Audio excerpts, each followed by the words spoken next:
Very good. Well, welcome everyone to our session today. Vani Dudilla and Doug Bell are our presenters today. They are both technology specialists for business applications, and they serve our state and local government customers. And government is actually our highest user of Power Pages capabilities in our business application offerings. It serves governments well in creating application forms for benefits, helping constituents self-serve answers, create a case or get an update on a case, lots of different applications in government. And the Copilot maker experience for Power Pages makes it even easier for governments to get up and running with the Power Pages capabilities. And that's what our session is all about today. Now, we aim to provide a digital event today that respects all individuals, so we ask that everyone assist in providing a welcoming and safe environment. We do bring 3 of these webinars to our customers every month, so if you have a topic you wish us to present on in the future, please go ahead and leverage the chat and let us know about that so we can take consideration in our schedule. To minimize any distractions or background noise today, we do have the lines muted, but use the chat for questions and we will answer those throughout the presentation. If we have time available at the end, we will stop the recording and open up the mics for live questions as well. And then lastly, I do send an email out on Monday to all the registrants with the recording. If you don't wish to receive those emails in the future, go ahead, reply back to me, and I will take you off that distribution list. So with that, I am going to turn it over to Vani and Doug. Thank you so much for bringing this topic to our customers today. Really appreciate it. Thanks, Deb, and good morning, good afternoon, everyone. I'm Doug Bell. I am a Power Platform technical specialist on our state and local government team. I'm based out of Denver, Colorado, and I have been enjoying presenting these sessions with you all for what are we going on, like 3 years now, 2.5 years now, Deb? It's been a while, so it's good to be back, and I'm happy to be joined by Vani. Good afternoon. My name is Vani Dadilla. I am protege of Doug. I can tell you that for training. No, I'm new to SLG, but not new to Microsoft. I'm a technical specialist. Excited to present along with Doug today. So I think this is Vani's was one of your first tech series, right? So I told Vani that I had a surprise for her. If you all have seen me deliver a couple of these sessions before, you know I like to start off with something fun. In the past, we've asked questions such as, is a tomato a fruit? Important questions like, is a hot dog a sandwich? Or would you rather see Taylor Swift or Imagine Dragons? It's usually the question du jour that's bouncing around my household. So this is the latest one, Vani, putting you on the spot here, but here's the gist. And audience participation is welcome. In my opinion, there's only one correct answer to this question. That's just my very inflated ego speaking there. I know my answer. I feel like it's the best answer, but I'd love to see some audience participation. I'm sure there's going to be the classic answers. But Vani, if you could converse, if you could communicate with one species of animal, which one would you choose? And consider the possibilities here. That's a tough question, Doug. It is a surprise. How would my life change? You know, the one species of animal, that would be lion. Lion? The unique trait. Are there many lions around Atlanta? In the zoo. I've been to a safari like 10 years ago. It was a beautiful experience. I just got to see lions pretty close. But you know, we got another lion in here. I'm looking at the chat. There you go. With dogs. Dogs is classic. Like dogs has got to be tops. Dogs are turtles. Ooh, I like turtles. Dolphin, fish, yeah. Dogs, more dogs, rabbits. All right, squirrels. Easy question. Squirrels. Too busy pulling. I love this. Nobody's got my answer yet. Maybe it's not the right answer. What is your answer, Doug? My answer is crows. And this actually came up on our Teams chat the other day, and I was like, crows is the only answer, and people didn't understand why. So I went to Copilot, and I had Copilot create this slide, of course, but I went to Copilot and I asked it to explain to my friends what makes crows so amazing. And they're extremely intelligent, right? Like their intelligence on par with, I don't know, a 7 or 8-year-old human child, perhaps.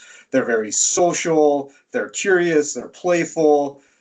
Just imagine, like, if I were the king of an army of crows, just imagine the possibilities. Like, hopefully I would use my powers for good. But that was my answer. My answer was crows. Anyways, sorry. Back to business here. Okay, so we're here to talk about Power Pages and specifically the Maker Copilot experience within Power Pages and what that potentially means for you all and the way that you operate and your ability to deliver on demands, right? And so why are we talking about this? Well, my answer to why are we talking about this is essentially the same fundamental reason of why we talk about low-code application development platforms and Power Platform in general, right? Like we have a fundamental problem. We have surging demand for digital experiences, net new applications, et cetera. Every time I see new statistics on the demand and the supply-demand conundrum around this, like they become even more staggering in terms of the forecast for demand for applications and digital solutions. And of course, meanwhile, we have surging demand. We don't exactly have surging supply. And it's becoming a challenge, right? Like people are struggling. People are struggling to keep up. Like obviously development teams are struggling to keep up. But the people that need these solutions, right? Like the folks that are delivering government services that need to be able to self-serve, that need to be able to offer their constituents, both internal and external constituents, these types of experiences that they're demanding, right? Like they're struggling too. We're a lot of times we're stuck in antiquated manual processes. Maybe we're still pushing paper. Maybe we're emailing forms back and forth rather than having, true online web forms. Like people are struggling to keep up, both the folks that need these solutions and the folks that are tasked with delivering these solutions. And certainly the talent as it pertains to folks that are equipped with the full stack professional development skills to create custom websites and web forms, et cetera, right? Like that type of talent isn't getting any easier to come by and retain. So that's the whole idea, right? And that's the fundamental value proposition around low code in general. It's certainly the fundamental value proposition around Power Pages and our ability to roll out certain types of low code solutions more quickly. And then when you couple all of that with this Maker Copilot concept, this concept where I can describe the type of solution that I need, and Copilot will help me create that solution, not create it for me, but help me create that solution, right? We can take this fundamental premise and push it even farther, and that's the whole idea. And when we talk about who we're empowering here, we're talking about makers. So we're talking about traditional full stack developers, existing application development teams, and we're talking about empowering new makers. And a lot of times, folks generally approach a low code platform from one of 2 points of view. Right, like either they're thinking that, oh, this is a neat little toy and we can empower the business to create their own simple little solutions. And sure, that is one thing you could do with a low code platform. Or, the folks that are really embracing it as a true enterprise application development platform, right? And we're thinking about maybe empowering the business side of things, but also about empowering those professional developer teams to do more with less and do more and crank out solutions more quickly. So these are a couple of statistics specifically around professional development teams that are armed with Power Platform. And you can see that in this study, they found a 50% reduction in time spent on developing an application. And what's even more astounding to me is how many developers are now embracing these low-code development platforms, right? So yes, it is around citizen developers or business makers or whatever we want to call them, but it's also around these professional development teams and truly adopting that enterprise low-code development strategy as part of your overall application development portfolio of tools. Okay, so if we back up a little bit, right, to put Power Pages in context here, obviously it's part of Power Platform. If you're new to the series, When we talk about Power Platform, a firm like Gartner would refer to Power Platform as a low-code application development platform. And while applications are absolutely a huge part of what Power Platform addresses, by no means does it begin and end with applications. So within Power Platform, we have Power Apps, both a low-code and true no-code take on internal application development. When we're talking about Power Apps, we're primarily targeting internal users for those applications. In addition to apps, we're talking about automations. We're talking about low-code AI-driven chatbot agents in Copilot Studio. Lots of sessions around Copilot Studio these days. And we're also talking about Power Pages. And of course, that's our focus area for today. So there are some fundamental differences between Power Pages and Power Apps. And the big one to be aware of initially is our target audience. When we're talking Power Apps, we're targeting internal users. Anytime we want to create an application and we're going to roll it out to external users, and I use that term application loosely, right? We could just be talking about interactive forms or taking our enterprise data and making it accessible via websites. But anytime we want to create some type of user experience, and those users are not going to be members or part of our Active Directory. So we're going to be targeting members of the public, we're going to be targeting business partners, et cetera. Power Pages is the component of the platform that allows us to create those external facing experiences that then become available to those external users via a variety of authentication methods, or potentially even available to anonymous users, depending on the nature of the forms and the experiences that we want to create. But Power Pages offers us that flexibility, and that's our focus area today, is what can I do with Power Pages, but more importantly, how can I get those things done more quickly than ever before, using A, the general low-code principles that are part of Power Platform, and then B, the real focus of today, using that Maker Copilot experience that Vani gets the opportunity to demonstrate as we go. So we have apps, we have automations, we have these external facing experiences in Power Pages, we have Power BI for all the visualizations. We have an AI infusion across the board here, which is effectively what we're demonstrating. The Copilot, the Maker Copilot experiences within Power Platform or within Power Pages is just one of many experiences that already exist across Power Platform. Many of those available in GCC, some of them not. But of course, you're seeing a tremendous investment in terms of Maker Copilots, empowering makers with AI, and then also empowering end users with AI across the board in Power Platform. And then we have our underlying components like Microsoft Dataverse, our first-party data platform, our connectors, AI Builder, managed environments, which is a placeholder for the enterprise administration and governance components in the platform that tie it all together here. So specifically on Power Pages, and I've already covered off in terms of like when and where we would use it, but some of the general principles here is that we want to make authoring easy for everyone. That doesn't mean that we empower everyone to be authors or creators of these websites, but the population of folks that we do choose to grant these privileges to, we want to make this creator experience within Power Pages as approachable, as easy, as intuitive as possible. All right, and so that's where no-code, low-code concepts come in, and that's absolutely where this whole Maker Copilot concept comes in. But of course, Power Pages, just like anything across Power Platform, we want it to be low-code without boundaries. All right, the whole idea, we only achieve value from a low-code platform when we're using the low-code capabilities. But we also want to be able to expand out into professional full-stack development tools when we need to. All right, we don't want to be limited by the constraints of low code. We want to use those premises as much as possible, but know that we can expand out and bring in pro dev components if and when we need to. Of course, we want to be working on a platform that is going to meet our enterprise expectations around administration and security and governance rules and policies, and from an end user perspective, accessibility, right? We need these, especially when we're creating public facing assets.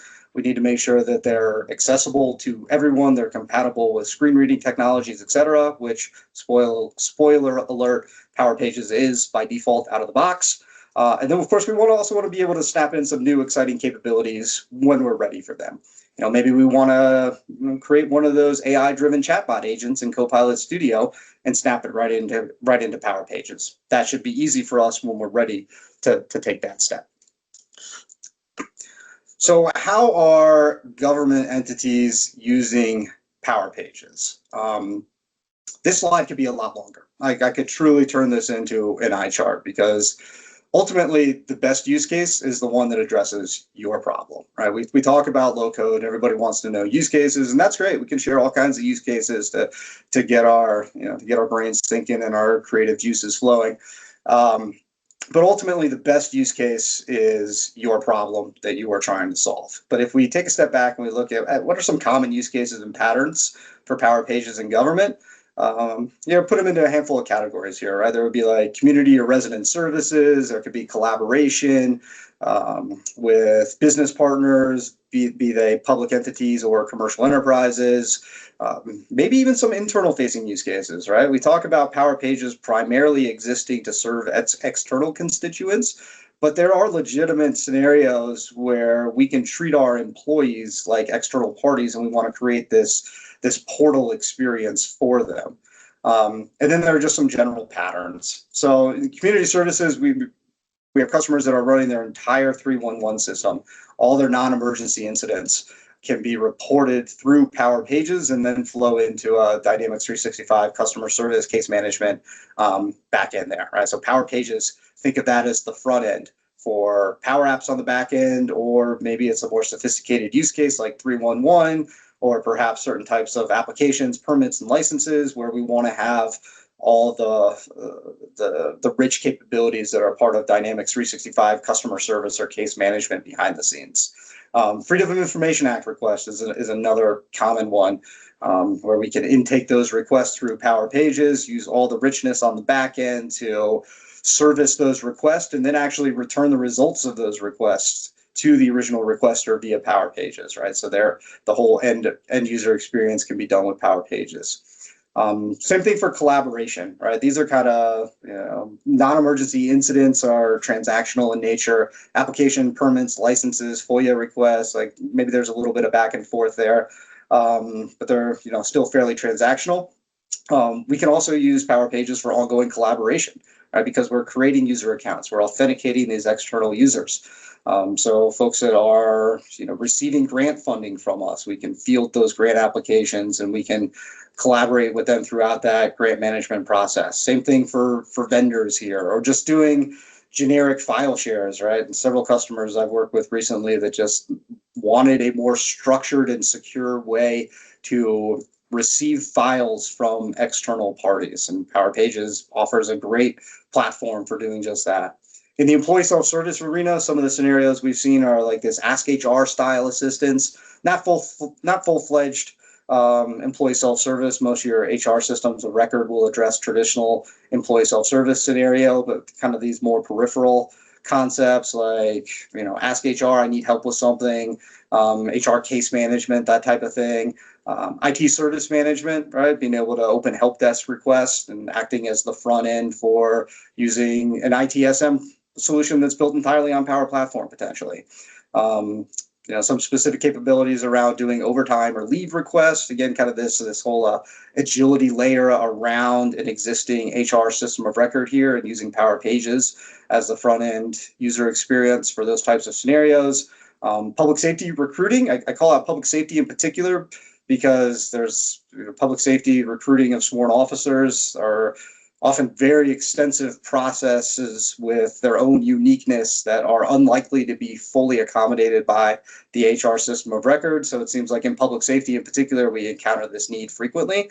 But for any type of recruiting or applicant tracking, et cetera, Power Pages could be a totally viable platform for those types of needs. And if you take a step back from specific use cases and just think about patterns, and frankly, this is what excites me most, is the patterns, right? Use cases are great, but the potential is in the patterns.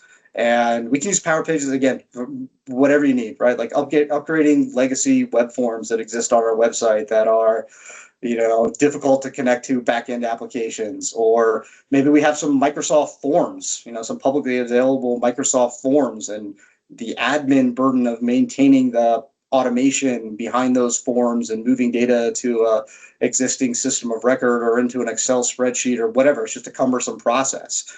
Putting Power Pages in that position instead of Microsoft Forms brings a true enterprise backbone and platform with naturally integrated capabilities and alleviates a lot of that pain and stress.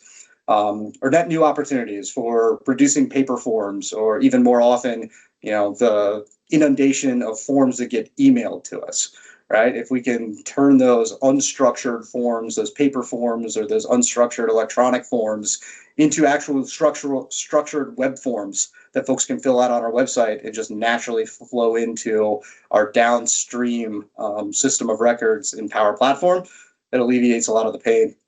Or just collecting feedback, right? We've seen a lot of this recently across government feedback. How can we make government better? What kind of ideas do you have? What kind of services do you wish we would focus on? All kinds of feedback. And then interesting things with Power Pages in particular, I think we're going to do a tech series on this next month, is like, okay, hey, once I receive that feedback, how can I use AI to rationalize that feedback for me? Can I use AI to turn that unstructured text, that free-form text, into structured data that I can analyze and act upon? So anyways, off on a tangent. That's a preview for one of the topics that we're thinking about in the next coming months. But now that we have an idea of the myriad ways in which I can choose to use Power Pages, the next thing becomes, how do I create one of these solutions? And what exactly does this Maker Copilot experience do for me? And today what Bonnie gets to do is give us a peek into the future of development across Power Platform. Right? We're focused on Power Pages today. We have a similar experience in Power Automate that's presently available at GCC. We have Power Apps experiences that are not yet available in GCC. We're hoping that will be soon. But right now in the Government Community Cloud, my favorite Maker Assisting Copilot experience is the Power Pages Maker Copilot. That's why we chose to focus it. All right, so what is this going to do? Well, we're going to use AI as a real-time collaborator, right? It's going to help me. It's not going to create something for me. It's going to make proposals and allow me to pick the proposals that I like and to continue working on those artifacts, right? And so specifically, it'll generate content for me. It can create sites. It can create pages on those sites. It can put text in text box. It should help me spark creativity, right? Like it should propose a theme, of branding, etc. That perhaps helps inspire me to figure out exactly what I want if and when I'm unsure. And it's automating some of these cognitive tasks, right? Like it's helping me make decisions. It's helping me figure out what I need, and ultimately it's creating these user experiences and these back-end artifacts for us. Specifically, what the Power Pages Maker Copilot is capable of is creating a new site, right? Creating a Power Pages website from scratch. I'm starting from nothing. I'm describing what it is that I want. It's going to help me create that site. It can create content on pages on those sites. It can create net new pages on those sites for me, right? So it's helping me create all this content. It can also help me create my data model, right? Power Pages, this is not intended to be a comprehensive session on the nature of Power Pages. We've done lots of other sessions on Power Pages, and we will continue to do so. But if you're unaware, Power Pages sits on Dataverse. It naturally sits on the first-party data platform within Power Platform. And so one of the things the Power Pages Maker Copilot will help you do is actually create custom tables and forms and views within Dataverse so that it can surface that data structure through Power Pages. This is actually one of my favorite things about the Power Pages Maker Copilot, is that it just rapidly accelerates or dramatically accelerates how quickly I can create a comprehensive website that interacts with my business data by not only creating the sites and the content and the pages on those sites, but actually helping and assisting me in creating the data model upon which that site will largely be predicated. It can help me write business logic, right? It can help me write code in certain instances. It can help with the styling and the CSS. But the main things that Vani is going to highlight for us today is creating content on that site, and creating the data model that site will be predicated upon. Hey there. We're here to show off the Maker Copilot experience for Power Pages. With these describe to design features, we can accelerate our website development faster than ever before. And we can do everything from create a brand new website. Actually, we can start by creating a brand new website. We can add additional pages to that site, and then we can actually start creating a custom data model that that site will interact with, all by using these natural language copilots to describe what it is that I want and allow the copilot to give me a head start on creating my solution. So I'm going to start with a simple example here. I'm going to ask Copilot to create a site that will help families find child care resources. All right, we can pick any scenario, ask for any kind of site, and the Copilot will start walking me through this process. So you can see it's going to give my site a name. I'm free to change any of this information. It's going to create a web address for me. It's going to be a default to language for me, of course. And then it's going to start theming and branding and proposing potential layouts here. All right, so it's suggested a layout.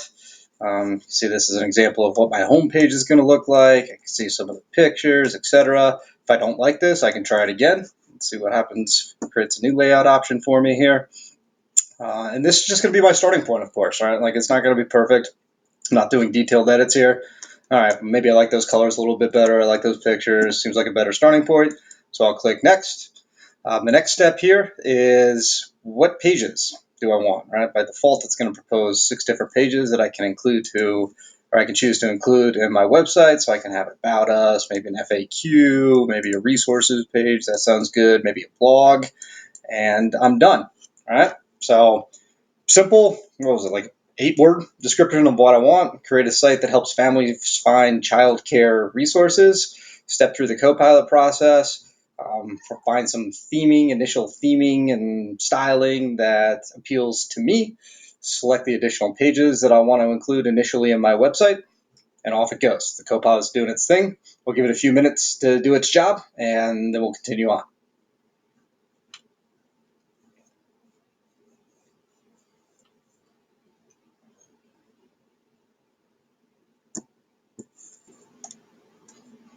Okay, so we're back a few minutes later. I think it took 4 5 minutes maybe for it to run to the site and place all these different components within the website that it created for me initially. You can see, of course, that my site has 5 pages here. I have my home page, and then I have my About Us page, my FAQs, then resources in my blog here, essentially the 5 pages that I asked for. I can go ahead and preview this site. Right? I can run this as either a desktop or a mobile app now. All our pages sites are going to be naturally responsive to different form factors. So we get the traditional desktop web page and our mobile experience all in one here. And now I have this initial wireframe skeleton for my site. Got all my pages up here, the navigation, flip through these. This is what Copilot put together for me initially. All right. Now, if I want to add to this site, I can come back here and I can continue to use Copilot. Right? Maybe I want to add another page, right? Like maybe I want to, my kids are into skee ball now, so maybe I want to create a page that inspires kids to play skee ball, right? Put a positive twist on this. And now it's going to create a custom page within my existing website that the Copilot initially created for me. Now I'm asking it to create a custom page. There we go. Oh, I like those colors. All right. So I can review this page. Am I going to keep it? Yeah, I'm going to keep that. I like that picture. That's cool. Scroll down, got some sections in here, et cetera, et cetera. Putting all this content, I can come into these sections and I can now use Copilot if I want to rewrite all the text. I can change the tone, make it shorter, make it longer. I can use Copilot all over the place when I'm authoring these pages, which is awesome because there's a lot of content and maybe I'm not feeling the most creative right now. I need a little inspiration. Copilot can help me at every step of the way throughout this process. So the next thing I'm going to do is start working on that data model that I alluded to previously. The main reason we choose to use Power Pages is because it's a wonderful way to build a web page. I wouldn't necessarily think of it as a general web development tool, right? Like the real value is coming in and how easy it makes how easy it is for us to create web pages that interact with our back-end business application data, right? We can create these web forms. When people complete those forms, those records come into Dataverse. They're now part of Power Platform. I can work the downstream case management process, whatever it is. If I have a catalog of, childcare providers in this example that's already in Dataverse, I can start surfacing that through Power Pages. So this dynamic interaction with back-end data sources is where the real value of Power Pages generally comes into play. So let's start heading down that direction, right? I want a new form. So I'm going to ask Copilot to create a form for me, and the prompt I have for this is a little bit longer. I don't want to have to type it all in, so I'm just going to go ahead and copy and paste. Create a new form for tracking high scores in skee ball, and I'm telling it some of the information that I would like it to capture, and I'm also giving it the freedom to suggest some additional fields as well. I'm going to use Copilot's creativity here. So we'll go ahead and drop that request into my Copilot, and there we go. All right, it's displayed a form for me. You can see this is if you're familiar with Power Pages and Power Platform in general, this is what we call a multi-step form here. So I can see it's got multiple steps at the top. There's score entry, date and location, players involved, additional notes. So it suggested some fields for me. I can step through each step in the process here. And you can see I actually can't click this keep form button. I think that I can't click that until I've reviewed all steps of this form. So we'll just continue on, review all steps. They look good. And now I'm going to keep this form. All right, so at this point, it's doing some extra work for me, right? It's adding this form to my Power Pages site, but of course I need a place for this form data to go when it gets submitted. So it's also going to create that Dataverse table for me on the back end.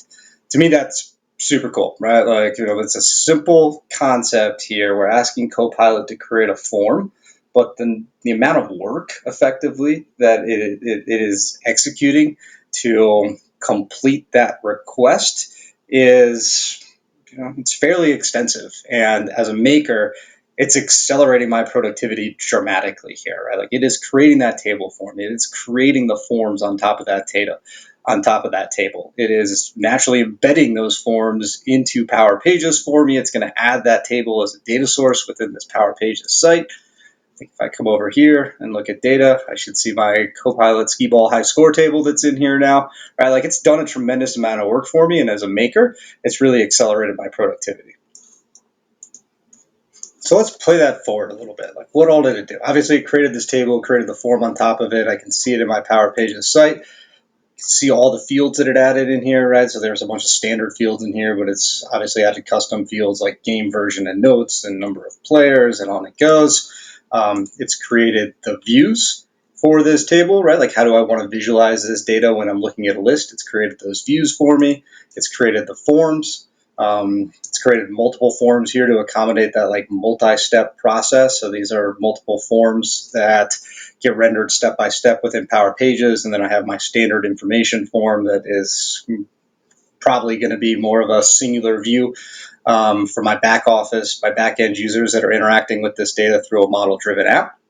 And to that point, and if I pivot from Power Pages back over to Power Apps, and now we're just in the traditional back-end Power Apps Maker experience here. And if I go to the tables in this environment, specifically look at custom tables, now I see I have that table, right? Like this is case in point here. I'm asking for the form via Power Pages. It's creating that form, all the different components of that form for me. It's also creating that back-end table in Dataverse for me, of course. So if I wanted to, for example, say I want to create a new back office kind of downstream app for this, I can go to my apps. I can say I want to create an app. I'll start with a page design here. I'm going to create a blank page with navigation. That'll create a model-driven app. And we'll say this will be skee ball high scores. Right? I'm probably going to have more going on in my app than this, but we'll just name it after the particular table that I'm adding here. So creating a model-driven app. Model-driven apps, if you're familiar with them, super simple, true no code here generally. I'm going to add a page. My page is going to be a Dataverse table. Let's look for my skee ball table here. Skee ball high score. We'll add that. Show it in navigation. All right, so it's added my skee ball high score. I have all those views, a couple of views that Copilot created for me here. Let's go ahead and save and publish this app. And then I can come back in a couple minutes and play this. All right, so here we are. I've used Copilot to create the web page for me. I use Copilot or the website, right? I ask Copilot to create a comprehensive site for me. Then I ask it to create a net new page within that site. Then I asked it to create a form on that site. And frankly, that's the most exciting. Actually, it's all pretty exciting, right? I definitely would now want to design that web page for that website and the web pages from the ground up. It's actually all of it's fantastic. But for whatever reason, I get super excited about Copilot creating the data model for me as well. That to me is just like a incremental level of execution that and additional value that this whole Copilot Maker experience is bringing for us here. So now, if I were to circle back to this web page here, let's actually go here and let's sync this website. And we'll go ahead and sync our configurations because I don't think I've saved this or synced it all up once I added that additional page. And we'll preview this site in the desktop maybe again. It's going to refresh this for us.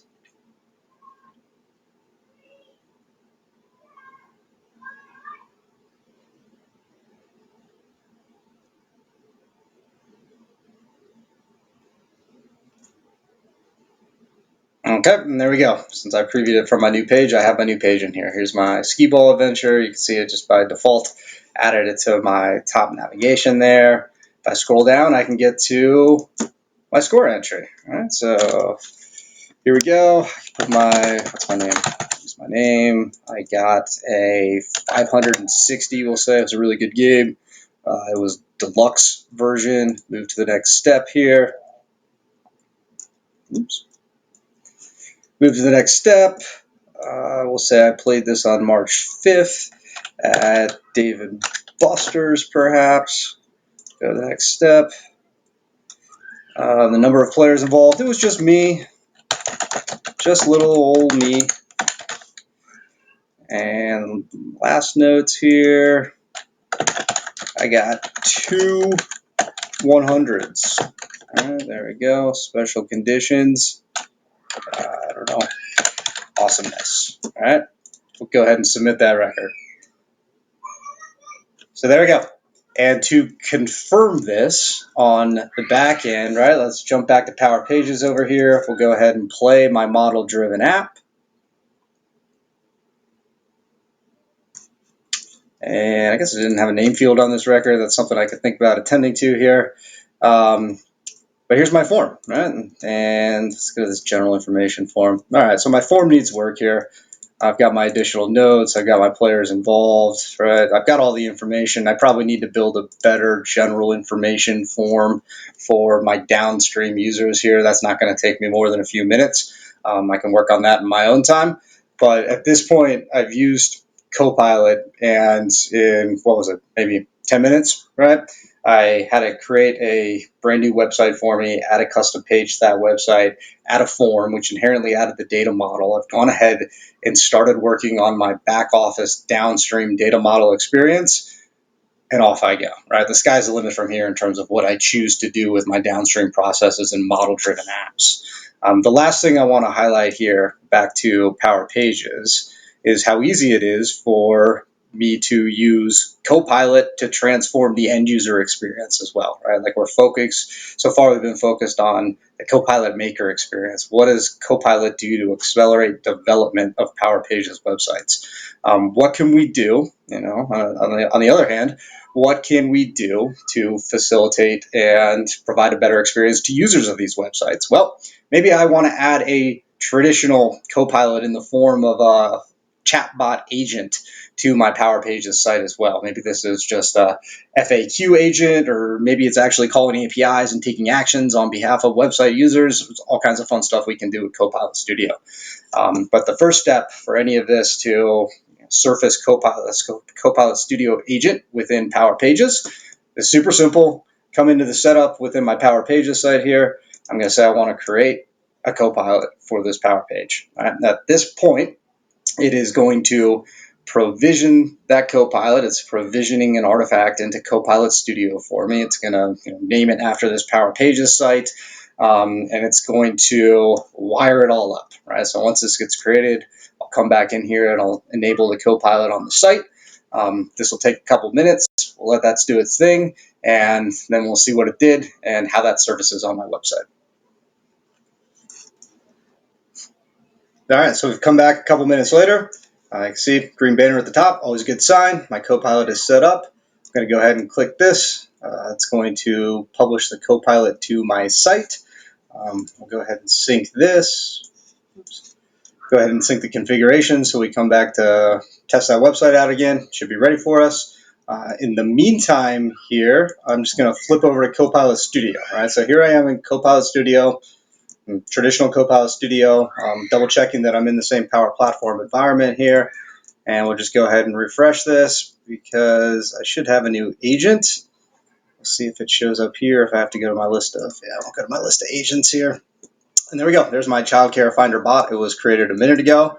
And this is a full-fledged Copilot Studio agent. It's going to need some work. I haven't done much in this agent yet, right? So now I can come in and I can start adding knowledge sources. Maybe I want to point it to an existing website. Maybe I want to point it to my Power Pages site so it can reason over the content on my Power Pages site.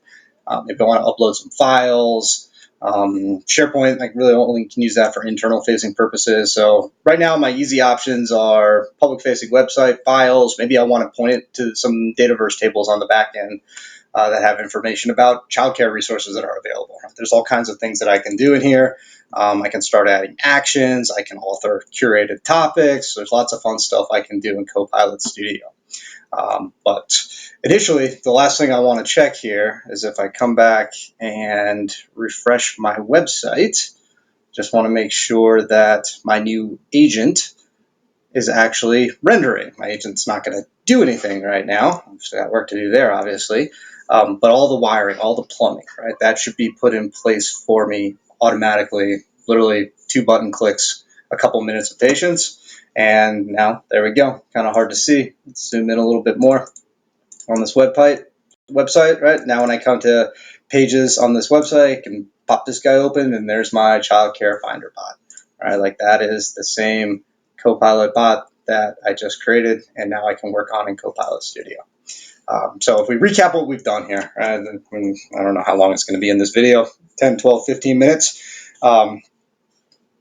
We're using Copilot, we're using natural language to create a brand new Power Pages website from the ground up. Creating the site, I'm picking the pages that I want to include. I get a nice little skeleton out of the box. Then I use another simple prompt, add some pages for me, and I got this nice, I really like this picture, I like these colors. I got this nice skee ball inspiration page, right?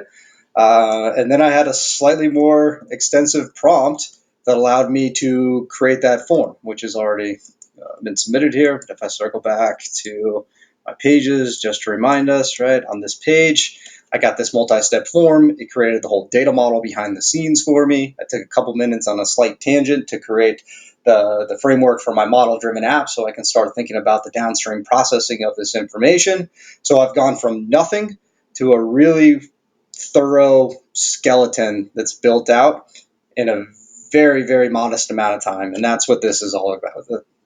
That's what this is all about, right? Is getting me to the point where I can start focusing on the nuances that are truly going to add value in my solution, taking a lot of the busy work off of my plate as a developer and getting me to that value add position as quickly as possible. Thanks for watching. We'll catch you next time.